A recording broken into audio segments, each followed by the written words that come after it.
You like my little doll? I like it, Dolly. So cuddly.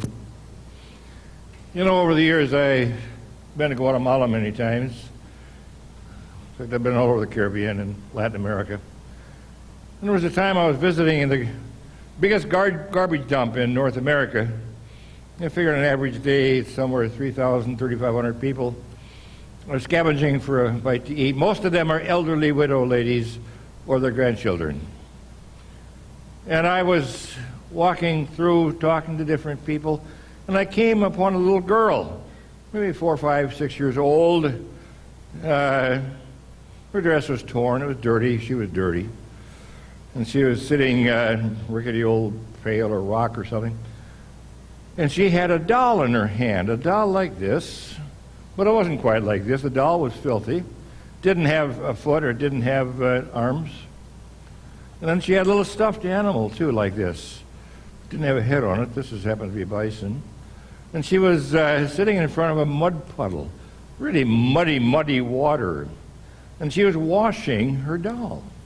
And she was washing this animal, and she was so happy. And she referred to this as my family. I had about a 16, 17-year-old girl with me. She was one of the members of a church outside that dump, and she was my sort of interpreter. I don't do too well in Spanish. I do great in German, but nobody speaks German in Spanish countries. And so I was able to talk to her. And she was just a sweet little girl. And she was talking about her family. I went, hey, take care of my family. Then I went on, visited with other people. And about an hour, hour and a half later, I was coming back, going to a bus. And I saw the same girl. And she was crying like I'd never seen somebody cry. She was screaming and crying and tears coming down her cheeks. And I said, what happened? Where's your family? And she pointed over and said, those boys over there took my family and threw them in the fire. In a garbage dump, you've always got smoldering areas that's fire. And it broke my heart. They took my family and threw it in the fire. It's quite an allegory of the world in which we live. There's a lot of good in the world. There's a lot more evil. And I said to that little girl, before the sun goes down, you're going to have another family. I'm going to get you a family. And I told the little girl who was with me, she knew who the little 5-year-old was. And I said, I'm going to give you some money. You go down. Your church is not too far. I'll get on the bus and I'm going to take you back to the church. You come back here yet today and give her a doll. Go buy a new one and give her a stuffed animal. Here, I'm going to give you $10. The average income for many of these people is $1 a day. It's a lot of money. And I said, whatever it takes to buy a brand new doll and stuffed animal, you can keep the rest. But I want to make sure you get back here before the sun goes down. Because she said, well, don't worry, I know where she lives. That's the world in which we live. There are a lot of bad boys who throw good things in the fire. And there are also some good girls who will say, I'll take care of it, and she'll get her doll. Food for the Poor is an organization that gets involved in situations just like that. I'd like to share a few thoughts to you today while I'm showing pictures. I'm not going to refer to them. It gives you an idea a little bit of what is going on. You see, one of the real difficult things I have in talking to American congregations is our lack of experience with so much of the world. We're in isolation. We're an isolated culture. You really cannot understand certain issues unless you've experienced it. I used to wonder why some of our veterans in World War II never talked about the war. My Uncle Freddie was in the middle of Normandy, and I asked him a couple times, Freddie, what was it like in Normandy? It was bad, he says, bad. Well, what more? Did tell me, how was the landing? It was bad. I don't want to talk about it. Knowing so many Vietnam vets, I understand that now. Why talk to somebody who hasn't experienced what you've gone through? You really have to experience some things. You see, you can hold a little baby of somebody else's, and maybe the baby's sick and you're so sad about it. If that baby is yours or your grandchild, it makes a whole different dimension. or take it if the baby dies. I know there are no men here foolish enough to say to their loving wife who's endured a horrible, horrible long wait in the delivery process. And he say to her, I know just how you feel. That deserves a slap in the face, probably. You don't know how I feel. If you're empathetic, you might say, you must have felt bad, but I can't identify with your pain. And that's the way it is with third world country and people. We have to integrate, and I use stories, I show movies that try somehow to get people to understand what it's like to be absolutely impoverished and destitute. Not poor. We have a lot of poor in America, and the poverty is increasing, but we have zero destitution in America, zero destitution. What's the difference? Poverty is when you have nothing, but there are places to go.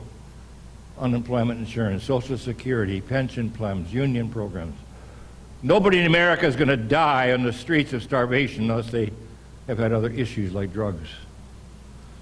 But there are places throughout the world where there's destitution, and the definition of that is there's no place to go.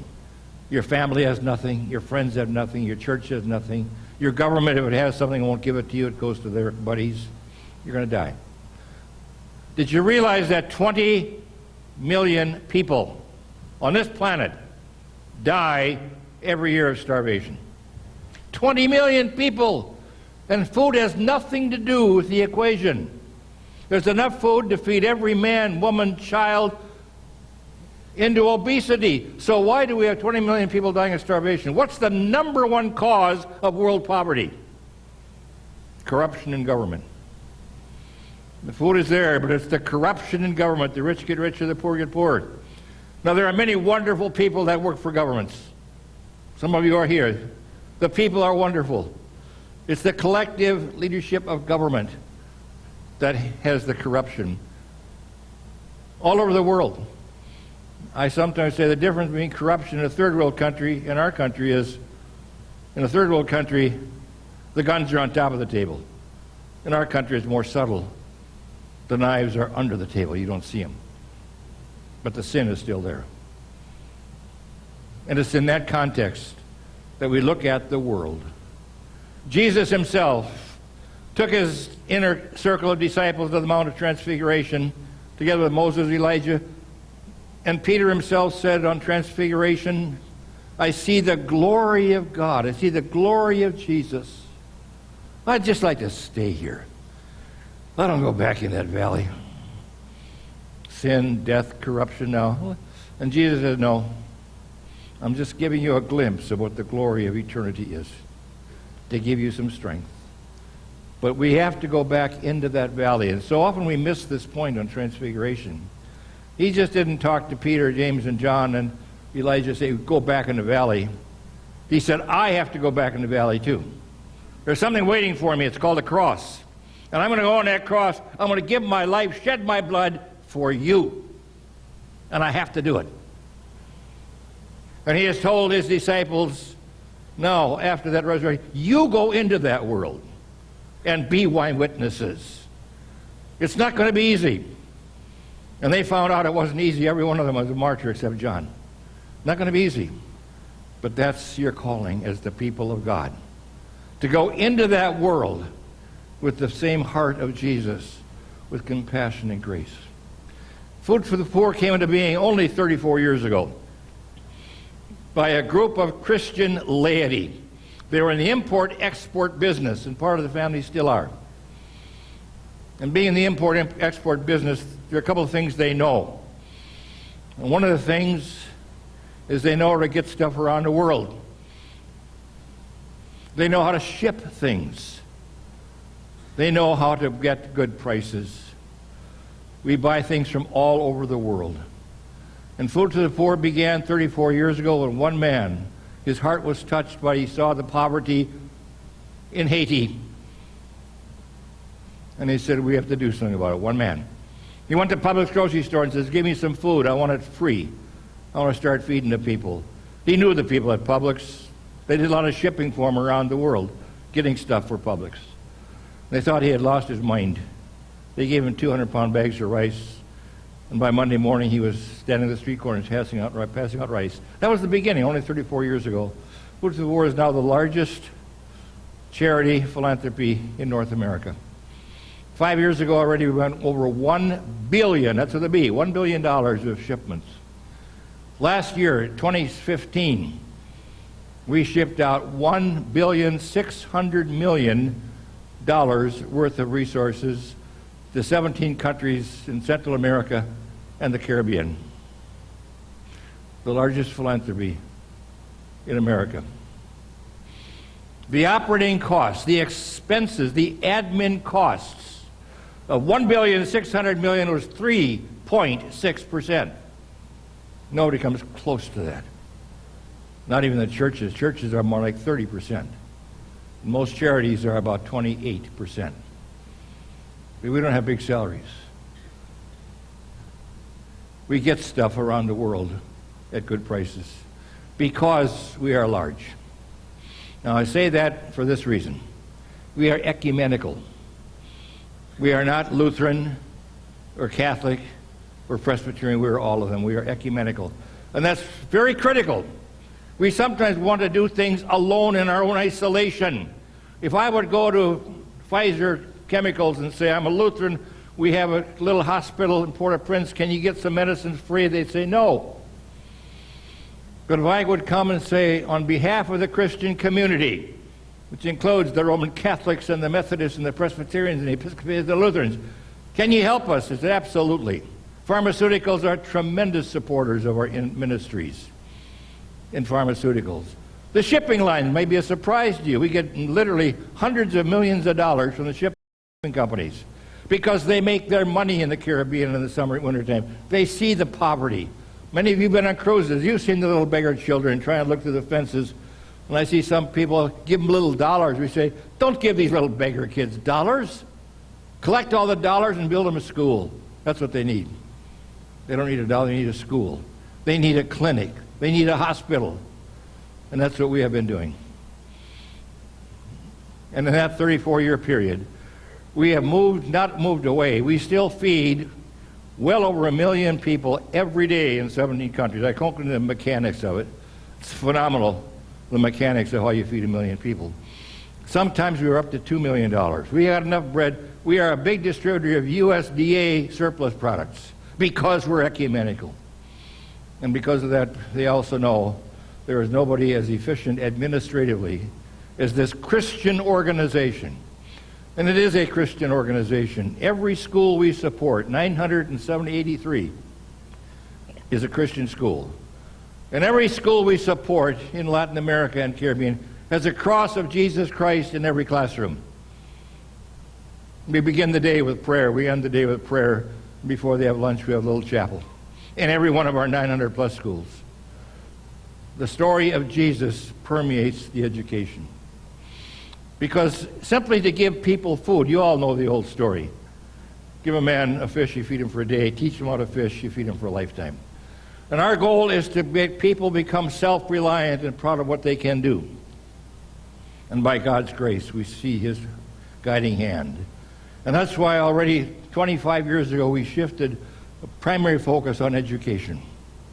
And that is so important. Without going too long, I just want to remind you of some history. I can tell you a whole story just on this. Where does public education originate in America? By the Christian church. And that's a sermon of Martin Luther in the year 1534. In Wittenberg, Luther said, every boy, now 1534, get your thinking cap on. When Luther says every boy and every girl must be in school, 1534. Luther said, go with girls. We started the parochial schools in the churches of Wittenberg, castle churches. The Roman Catholics had a rejoinder, basically the Counter-Reformation under Ignatius Loyola, and that gave birth to the Jesuit order. Now, have you heard of schools around the country by the name of Notre Dame and Fordham and St. Louis University? Have you heard of Valparaiso? Have you heard of St. Olaf? Have you heard of Southern Methodist? All over America we have Christian schools. How did that happen? Because it was through the heart of the church in Europe and England that public education became alive. Public education in America really did not take hold until the 20th century. And there are those who will say, we don't know our history, the history of the church. The same is true with compassion for the masses. How did the hospital group get started? You go into Florence Nightingale. But in our country, why do we have hospitals that have the name of St. Joseph, Catholic Hospital, St. Mary's Hospital, Lutheran Hospital, Methodist Hospital, Presbyterian Hospital, one of the great research hospitals in New York? All over the country, we have hospitals that have the names that come from the Christian faith. And wherever there is a need for compassion, for education, the gospel has been in the center. And that's what we replicate in the third world countries. People say, but why are you teaching Christianity? Because the only religion, and I've studied a few religions, so you know the degrees I have educationally. In the Navy and the military, I wrote a manual on how we deal with certain religions. In my study of everyone, whether it's Buddhism, Hinduism, Shintoism, all the isms, there's only one religion on this planet that at the center core has a concept of love of a deity, the love of God. And that's the Christian faith. Everything else has to do with man's evil superstition and his ability to find his own peace. It's only in Christianity, the only religion on the planet, that centers in a concept of love and grace and mercy and forgiveness and start over. And we are always tempted to leave apart, leave out of our own faith religion. A man says, I can do it myself. I don't need God. I don't need Christ. And you end up with a world where little boys steal dolls from little girls and laugh about it as they put it in the fire. It's in that milieu that Food to the Poor comes, not only just a message of salvation. I can tell somebody, you'll have no home. You're living in a cardboard shack. I'll pray for you. No, I'll pray for you. I want to build you a house. I want to get you to help out. We have built over 200,000 of these little houses. A little house right now only costs $3,600. We're building a little bigger. We're building sometimes duplexes. Because in Hispanic culture, they don't have nursing homes. They don't have assisted living. Families live together. So you might have your grandmother, you might have Aunt Mary, you might have Uncle Fred living in your house with you. And that's one reason, by the way, particularly with the Jamaicans, in my opinion, my experiences here, if you look for a caregiver for an aged mom or aunt or whatever it might be, you can't do any better than a Jamaican, because they are so loving and kind. They grew up as little boys and little girls with the old people living there, slobbering a little bit, cleaning up their mess. Jamaican caregivers, they've learned that from the time they started to breathe, how to be nice to the elderly. And you'll find that all over in the Caribbean. What do? I've mentioned just a few things. We feed, we build schools, we build hospitals, we build orphanages. But there's another aspect also, and I don't have time to go into it, but we create businesses for people. It doesn't do any good. We're not a welfare organization. Welfare is the dumbest thing we've ever come up with. To give people things free. That's the stupidest thing. It robs them of dignity. People want to work. I experience it all the time. Give me a job. I'm a fisherman, but I have no boats. You should see the boats some of these people are, the old wooden waterlogged oar boats. The deep fish are in the deep water. And so we have created over, I don't know what the number is, but it's like 300 fishing villages. A fishing village is 5 boats. We give 1 boat to 5 fishermen. 5 times 5, that's 25 fishermen. And then their families, we build 35 to 50 houses. I don't have time to tell you the story of Rachel. Rachel, a little girl that went to Zion Deerfield Lutheran School up in Pompano. In the 8th grade, somehow, somebody was a speaker at the chapel. It wasn't me, but it was one of my colleagues. And she started collecting money at football games with a little tin cup. And the principal, who's now working for Food to the Poor, said, Rachel, we'll help any way we can. Bottom line, Dr. Nancy Snyderman on NBC, maybe you've heard of Dr. Nancy Snyderman. She heard about little Rachel. And she said, I want to meet that girl. She came down, went to Haiti, took a camera crew. I don't know what the program was, 60 minutes. She did a 20-minute segment. This was only 2 years ago. It would be now 3 years Christmas. Did that segment and showed it about 2-3 weeks before Christmas, and by the end of January, over $3 million have been raised by a 12-year-old girl. It's amazing what the Holy Spirit can do when He captures the heart of somebody. In the bulletin, you've got a little brochure. I'd like to refer that, if you could find that for a moment. Take a look. It's not in the bulletin. It's in that news and notes thing. Find this little brochure. I'd like to say just a few words about that. Look at the cover. Don't even open it. Just look at that cover. You see a little girl there. Look in her eyes. The eyes are absolutely bland. There's no hope. There's no joy. There's no glistening in it. You know, when you go to have a physical with your doctor, he'll often look in your eyes. It's amazing what a doctor can tell by looking in your eyes. You look in the eyes of this little girl, and she almost like says, no soul. I love to see kids acting up in church, as long as they're not mine, when I was young, because they have energy. Love to see little kids maybe want to run and jump. They're alive. I'd much prefer that than to see a child like this who has no spirit at all. Look at her hair. It should be pitch black. It's ashen gray. That's lack of protein. And this girl's in trouble. You can count her ribs. She's dying. She's starving to death until someone helps her. I see these by the hundreds and thousands as they come into our orphanages. If you open this up here, I can't go through all this here. You get a little picture in the brochure, in the movie there. But you can rip this envelope. By that yellow line, there's a yellow line. And you can give a donation. You can help buy a little girl a doll. Or you can buy a family buy a house. Or you can buy, actually, for $150, buy a well. There's nothing more precious, and you all know this, than water. We can live without food. I've seen boys and girls go for 4 or 5 days without a morsel of food. That's another one of those things. We can't understand it. You're hungry, go to the refrigerator, get something to eat. There's no refrigerator. Almost 20% of the world's population has no electricity. We can't comprehend. If you have no electricity, you have no ice. You have to eat what you have right now. And that's why in so many different areas we are also trying to bring in solar lighting. We are big players in solar lighting. Haiti is very close by. What I do during the week often, you don't see me around here much during the week, I go to these different countries. I'm not doing it quite as much because I've been with them so long. I let the younger guys do this, a lot of this. But the first time I went to dedicate a fishing village in Haiti, we dedicate everything. Every house is dedicated to the Lord.